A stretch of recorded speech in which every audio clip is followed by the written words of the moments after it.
To watch all anime shows on Netflix is actually very simple. The first thing we need to do is to open our web browser, and you want to go to netflix.com. From here you want to click on the sign in button in the top right hand corner, then you want to go ahead and sign into your Netflix account. In this example I'm going to use my NordPass password manager, which you can get with the link in the description of this video. So once you are signed in and you've selected your profile, you want to minimize out of Netflix. From here we just need to get a VPN so we can trick Netflix into thinking we are viewing it from another location, in this case Japan. The VPN we are going to be using today is called Private Internet Access VPN, and you can get it with the link in the description of this video.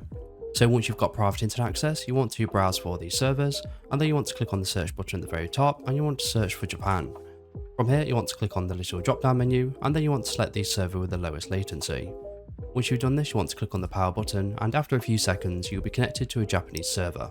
Once you are connected, you will now be browsing the internet as if you are from that country. So all we need to do now is exit out of the VPN, and then when we want to load Netflix, and all we need to do now is refresh the page. After a few seconds the page will successfully refresh, and you will now be browsing the Japanese version of Netflix. So all we need to do now is to search for the TV program that we want to watch, and all you need to do is to click on it, and you can press the play button and start watching movies just as you normally would. And that's it. So to remember to use the link in the description of this video to get Private Internet Access VPN.